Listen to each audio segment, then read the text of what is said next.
Boundaries, no? Where do you need to establish better boundaries? So, it's very important guys na nagsaset tayo ng boundaries, ng limit para sa ating sariling protection. Walang masama guys na tumulong sa ating kapwa, no? Especially sa ating mga kamag-anak, sa ating mga kaibigan, sa mga taong malalapit sa puso natin. But sometimes, meron din kasing tendency na umabuso yung mga taong tinutulungan natin. Kumbaga parang naging dependent na sila sa pagtulong natin sa kanila. And sometimes nakakasama pa yun, no? Kasi para sa kanila, kumbaga parang palagi nila kayong inaasahan. So sila, knowing na palagi nyo silang pagbibigyan, so umaabuso, sometimes nagiging tamad sila, di ba?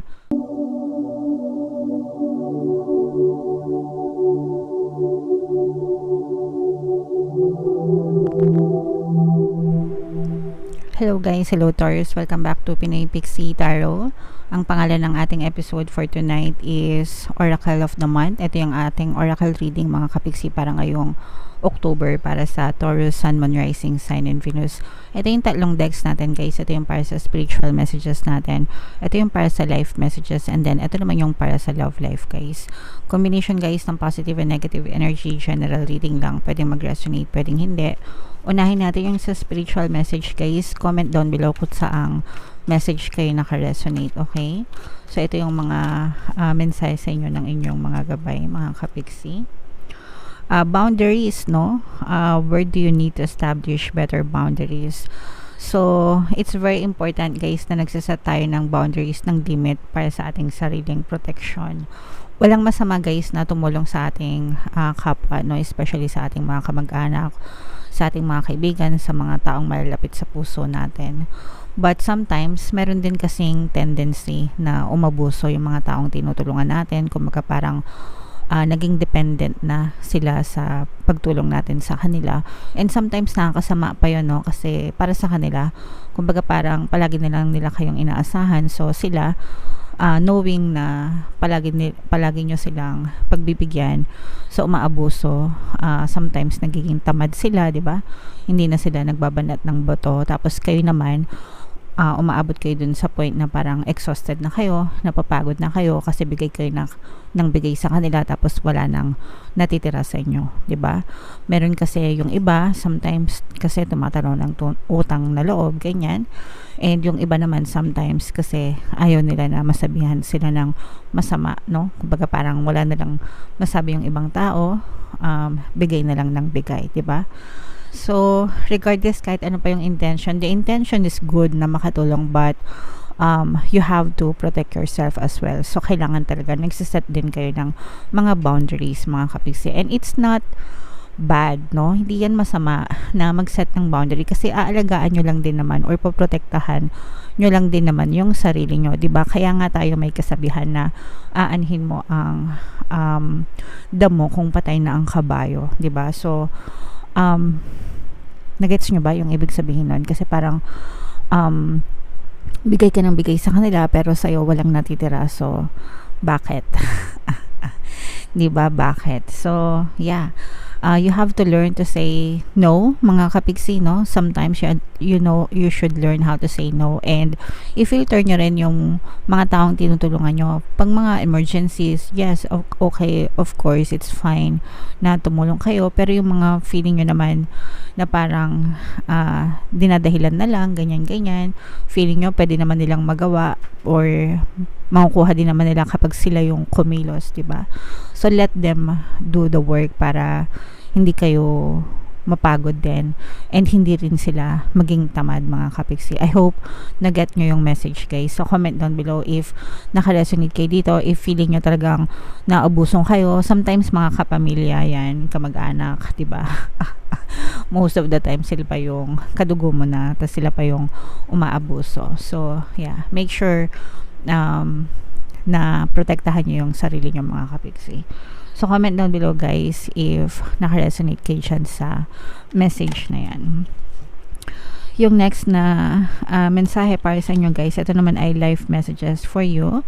Shuffle natin to guys, pupuno tayo dito ng dalawang cards naman. Habang sinashuffle natin to, panoorin nyo muna tong video natin regarding sa ating paano mag-manifest ng abundance video course. Kapiksi, sawa ka na ba sa mga struggles at hirap sa buhay mo? Masipag ka ba at masikap sa buhay ngunit hindi ka pa rin umaasenso? Ilang beses ka na bang nag-attempt magnegosyo at mag-invest pero palagi ka pa rin nalulugi? Sa pagkakataon na ito ay maaaring may subconscious beliefs ka na nagiging balakid sa iyong pag-unlad at pagyaman. Introducing, paano mag-manifest ng abundance video course. Dito ay matututunan mong ma-overcome ang mga balakid mo para tuluyan ka ng umunlad, umasenso, sumagana, maging matagumpay, successful at maswerte sa iyong kabuhayan, pera, trabaho, negosyo, salapi at kaperahan ng bonggang-bongga. Dali, mag-send na ng email sa pinoypixitaro@gmail.com at simulan na ang iyong pagyaman ngayon. Alright, so mag-avail na kayo ng course, Kapiksi. Sobrang ganda talaga niyan. Pag natutunan nyo yung course, magbabago talaga yung takbo ng buhay nyo. And magbibigay din ako ng 1 free pampaswerte subliminal until September 30, guys. So, mag-avail na kayo mga Kapiksi.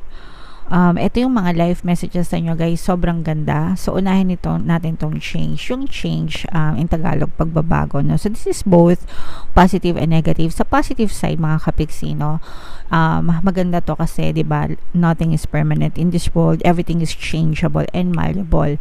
Maganda to kasi, kapag ka negative yung nangyayari sa buhay mo, you can definitely change it, no?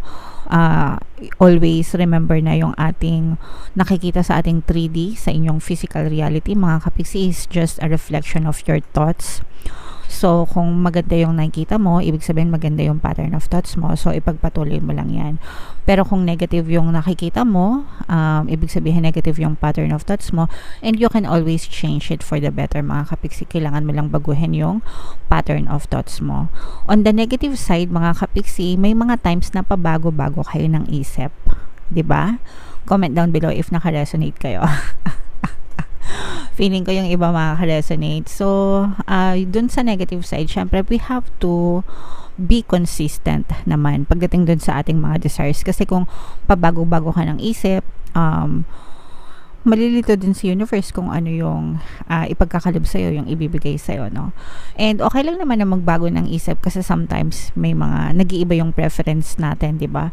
Pero you have to be at least consistent kung ano talaga yung desire mo, di ba? Kung ano talaga yung gusto mo ma-achieve, yung kumbaga yung pang long term na goal mo, na desire mo. You have to be consistent and stay on top of your thoughts regarding those bagay para talagang mag-manifest siya sa iyong physical reality, mga Kapiksi. Okay? Sometimes kasi kapag masyadong pabago-bago ng isip, para kang nag-u-turn, no? Kumbaga parang nandito ka na sa direction na to, tapos magbabago yung isip mo, mag-u-turn ka na naman, okay? Tapos nandito ka na, magbabago na may isip mo, mag-u-turn ka na naman. Nagets nyo ba? So, parang pa ganun-ganun, paikot-ikot, no? So, parang wala nang nakikita tayong progreso kapag ganun naman, 'di ba? So, dapat may mga long-term goals kayo, mga Kapiksi. That's why masarap talaga na nagsiset ng goals, no? Kasi pagka may goal set, siniset kayong goals, especially for long-term, nagkakaroon talaga ng malinaw na direction yung buhay nyo, and nagkakaroon kayo ng inspiration para maging consistent na ma-achieve yung mga goals nyo. Alright? And then, ito namang the arrow, mga Kapiksi, ito yung energy surge, no? Kumbaga parang mataas yung inyong energy level, mga Kapiksi. Very inspired, very aggressive, 'di ba? Kapag kayong mga pana, yung bala ng pana, 'di ba? Chinarge mo yung arrow, tas binitawan mo drop, shoo, 'di ba? Yung pana, mabilis siya, ganon, lumilipad. So, yun yung energy na dapat maramdaman nyo, mga Kapiksi, para talagang nag-charge kayo ng aggressiveness, ng mataas na energy level towards your desires, mga Kapiksi, para ma-achieve nyo, ma-hit nyo yung goals nyo. So, sa buhay naman natin, there are times na parang we are very low in energy, and okay lang yan, especially pag pagod kayo, exhausted, masyadong maraming iniisip, yan, normal yan, dahil sa ating human experience. Pero you just have to relax, diba? Magpahinga lang ng konti, ganyan, meditate, contemplate, analyze, and then after that, back to work na ulit, no? Kumbaga parang back to work na ulit, trabaho na ulit, consistent na ulit, hanggang sa maabot nyo yung desires nyo, yung mga goals nyo sa buhay nyo, mga kapiksi. Alright? Okay, so comment down below guys if naka-resonate kayo dito sa mga message na to.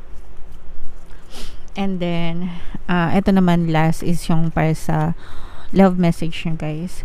Habang sinashuffle natin to guys, naka-flash sa screen nyo yung ating email coaching, Manifest Your Desires Using the Law of Attraction. If meron kayo mga specific na gusto nyong i-manifest, pwedeng love and relationship mga kapiksi, pwedeng money or career, pwede kayo magpabook ng email coaching session with me. Mag-send lang kayo ng email sa pinaypixietaro@gmail.com.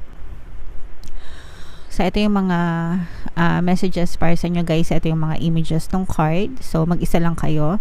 At I'm sensing this is self-love. Pero tingnan natin kung anong ibig sabihin nito mga kapiksi.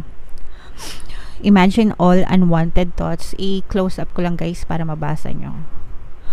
Imagine all unwanted thoughts dissolving into light, creating room for new opportunities and possibilities for your life. So, yung mga unwanted thoughts, mga kapiksi, syempre yan yung mga negative thoughts, no? Negative thoughts, negative emotions. Imagine niyo wala sila sa buhay nyo. Grabe guys, sobrang gagaan yung pamumuhay nyo. Hindi lang sa love life nyo, pero pati sa kabuhayan nyo in general. So, it's very important for you to let go guys, yung mga negative na emotions nyo. Yung emotions nyo guys, it's always influenced by your thoughts. Sumusunod lang yung nararamdaman natin sa kung ano yung pattern of thoughts natin.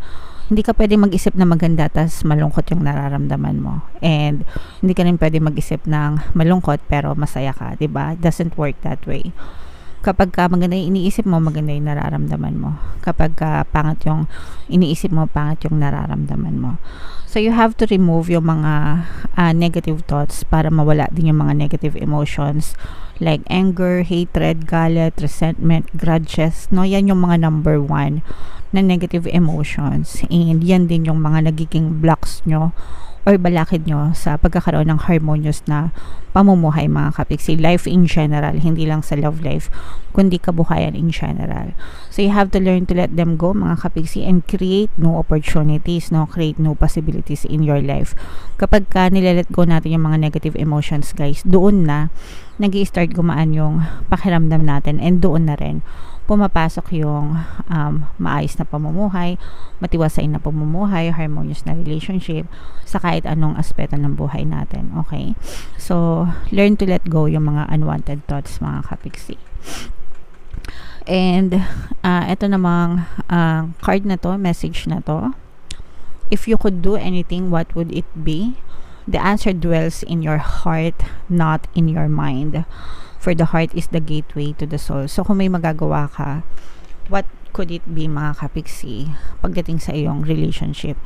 So, in short, parang sinasabi dito na sundin mo kung ano yung sinasabi ng puso mo. As long as it's not forbidden, mga kapiksi, you're all adults, matatanda na kayo guys, alam nyo yung ibig sabihin ng forbidden, okay?